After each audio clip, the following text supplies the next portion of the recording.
دنیا میں ایک انچ نہیں ہے، کوئی ملک نہیں ہے جہاں اے اللہ تیرا دین قائم ہو، جائیں تو کہاں جائیں۔ دیکھیے ہماری بندگی جزوی ہے، نمازیں ہم پڑھ رہے ہیں، روزے ہم رکھ رہے ہیں، مسجدیں عالی شان بنائی ہیں، مدرسے بھی بہت بڑے بڑے بن گئے ہیں، واقعتاً اس میں کوئی شک نہیں، لیکن سوال یہ ہے کہ اوپر جو چھت ہے وہ تو کافرانہ ہے، قانون تو اللہ کا نہیں ہے، کتاب و سنت کے احکام تو نافذ نہیں ہے۔ ہاں نماز ہے، روزہ ہے، حج ہے، زکوٰۃ ہے، تو نماز اور روزہ تو ہندوستان میں بھی ہو رہا ہے۔ تو چند ایک مسجدیں ہیں جنہیں وہ تاریخی اعتبار سے کہتے ہیں کہ یہ ہمارے مندر ہوتے تھے جنہیں مسجد بنایا گیا، ورنہ وہاں پر ہزاروں لاکھوں مسجدیں ہیں، آباد ہیں، لوگ نمازیں پڑھتے ہیں، کوئی روکتا ہے وہ؟ ہم نے یہ ملک بنایا تھا کہ یہاں اسلام کا نظام قائم کریں گے۔ نماز تو آپ امریکہ میں جا کر پڑھیے، امریکہ کو کوئی اعتراض ہی نہیں، لیکن تم کہو کہ اسلام کا نظام ہم قائم کریں گے، نہیں کرنے دیں گے تمہیں کبھی بھی۔ تم چاہو کہ تم اسلام کا معاشی نظام قائم کرو، کبھی اجازت نہیں دیں گے۔ تم چاہو کہ اسلام کی معاشرتی اقدار کو تم قائم کرو، کبھی نہیں کرنے دیں۔ یہ ہے اس وقت جو ہمارے ساتھ پیش آ رہا ہے معاملہ، پورا مغرب اس پر اڑا ہوا ہے، اسلامی نظام کہیں نہیں آنے دیں۔ ہاں نمازیں پڑھو، ہمیں کوئی اعتراض نہیں، روزے رکھو، تم روزے 30 کی بجائے 100 رکھو، ہمارا کیا لیتے؟ تو اب ہم جو کفر کے تحت زندگی گزار رہے ہیں، اور اس اعتبار سے اللہ کی نگاہ میں ہم کافر ہیں، لیکن سوال یہ ہے کہ جائیں تو کہاں جائیں، کریں تو کیا کریں؟ نظام کفر کا ہے۔ قرآن کہتا ہے وَمَن لَّمْ يَحْكُم بِمَا أَنزَلَ اللَّهُ فَأُولَٰئِكَ هُمُ الْكَافِرُونَ، جو لوگ قرآن کی، اللہ کی اتاری ہوئی شریعت کے مطابق فیصلے نہیں کرتے وہی تو کافر ہے۔ اور کافر کسے کہتے؟ اقبال نے کہا نا، بتوں سے تجھ کو امید ہے، خدا سے نو امیدی، مجھے بتا تو صحیح اور کافری کیا ہے؟ تمہاری ساری امیدیں امریکہ کے ساتھ وابستہ ہیں، وہ مسئلہ طے کرا دے، وہ یہ کرا دے، وہ کرا دے، وہ معاملہ ہمارا، وہی تو سب سے بڑا چور وہی ہے، سب سے بڑا ڈاکو وہی ہے، سب سے بڑا اسلام کا مخالف وہی ہے، اور اسی کے پاس ہم جاتے ہیں۔ قرآن کا فتویٰ تو یہ کہ تم کافر ہو۔ ہاں انفرادی طور پر تم مسلمان ہو، اجتماعی طور پر، قومی سطح پر تم کافر ہو۔ وَمَن لَّمْ يَحْكُم بِمَا أَنزَلَ اللَّهُ فَأُولَٰئِكَ هُمُ الْكَافِرُونَ۔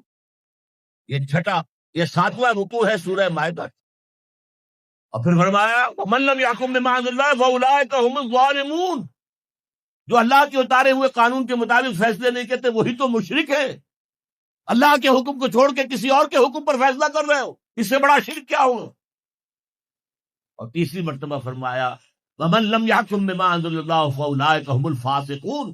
وہی تو فاسق ہیں، فاجر ہیں، وہی تو سرکش ہیں، وہی تو باغی ہیں، وہی تو غدار ہیں اللہ کے، جو اللہ کی شریعت کے مطابق فیصلے نہیں کرتے۔ اب ان 3 آیتوں کے روح سے سمجھ لیجیے ہم کہاں کھڑے ہیں، کیا کر رہے ہیں۔ دیکھیے میں آپ کو ایک مثال دیتا ہوں، ہماری آبادی کا میں سمجھتا ہوں اکثریت تو وہ ہے جو نماز روزے کے لیے پابند نہیں ہے۔ ان چیزوں کا چرچا شہروں میں زیادہ، دیہات میں بہت کم رہ گیا، بہت کم، بہت، اور ہماری 70% آبادی دیہات کے اندر۔ اچھا جو نمازیں پڑھتے روزے رکھتے ہیں، خاص طور پر شہروں کے کاروباری لوگ، وہ بلیک مارکیٹنگ بھی کرتے ہیں، وہ حسابات بھی غلط دیتے ہیں، جھوٹ بولتے ہیں، جھوٹ یا حلف اٹھاتے ہیں کہ یہ حساب ہم حلفیہ میں کہہ رہا ہوں یہ حساب صحیح ہے، جبکہ حساب غلط۔ سودی کاروبار کرتے ہیں، اپنے کاروبار کو بڑھانے کے لیے سود کا قرضہ لیا ہے، سودی قرضہ لیا بینک سے، اپنی بلڈنگ بنانے کے لیے بہت بڑی قرضہ لیا ہے بینک سے، تو ان کی عبادت کیا ہوئی؟ وہ اس آیت کے ذیل میں آ گئے کہ نہیں؟ افتؤمنون ببعض الکتاب وتکفرون ببعض فما جزاء من يفعل ذلك منكم الا خزي في الحياة الدنيا ويوم القيامة يردون الى اشد العذاب وما الله بغافل عما تعملون۔ لیکن میں ان کو بھی چھوڑتا ہوں۔ فرض کیجئے ایک شخص ہے، نماز پڑھتا ہے پوری 5 وقتہ مسجد میں، رمضان کے روزے رکھتا ہے، اور بھی اللہ توفیق دیتا ہے ایام 20 کے روزے رکھ لیتا ہے، یا ہفتے میں 2 روزے رکھتا ہے، سوموار کے اور جمعرات کے وغیرہ، زکوٰۃ دیتا ہے، کاروبار بھی سارے حلال کر رہا ہے، حرام نہیں کر رہا، سود میں بھی براہ راست ملوث نہیں ہے، نہ پیسہ سود پہ اوپر بینک میں رکھ کر سود کھایا، نہ سود پر قرضہ لے کر کوئی اپنا کاروبار بڑھایا، نہ کوئی اپنا کارخانہ لگایا، نہ کوئی اپنے بلڈنگ اونچی بنائی. پردہ بھی اس نے اپنے گھر میں بالکل شرعی نافذ کر. وہ اس پورے اسلام پر کاربند ہے جس میں وہ کاربند ہو سکتا ہے اس وقت، لیکن وہ اس قوم کا فرد ہے جو قوم اللہ کے فتوے کے مطابق کافر قوم ہے، جو اللہ کے فتوے کے مطابق مشرک قوم ہے، جو اللہ کے فیصلے کے مطابق فاسق و فاجر قوم ہے. قوم کے فرد تو ہم اسی کے ہیں.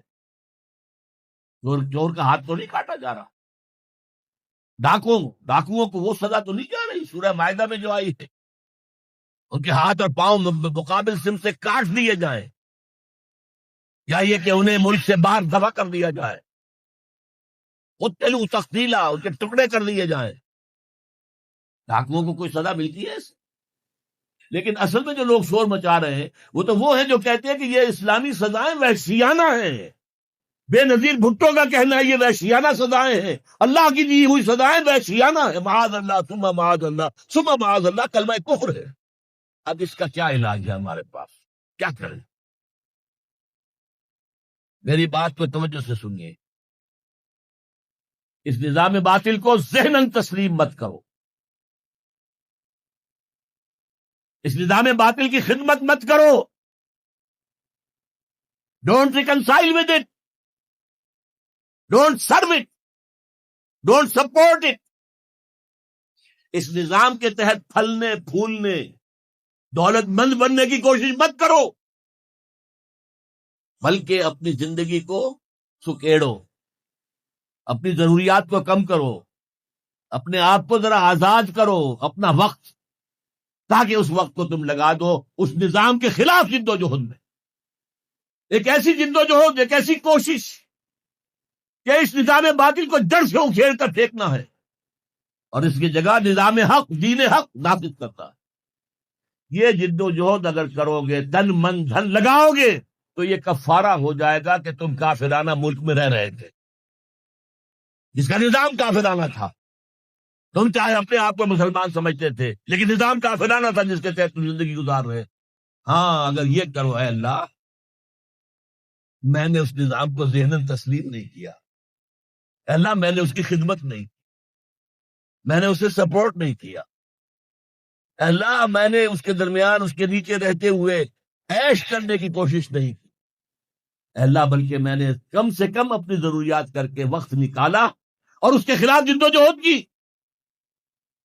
اس نظام کو اکھاڑ کر پھینکنے کے لیے کوشش کی، اور تیرا نظام لانے کی جد و جہد کی. لا نہیں سکے تو اے اللہ ہم کیا کریں، ہمارے اختیار میں تو نہیں ہے. وہ آئے گا تو اسی وقت جب تیری مرضی ہوگی، تیرا منشا ہوگا، لیکن ہم نے اپنی زندگی لگا دی. اگر تو یہ ہے تو کفارہ ہو گیا.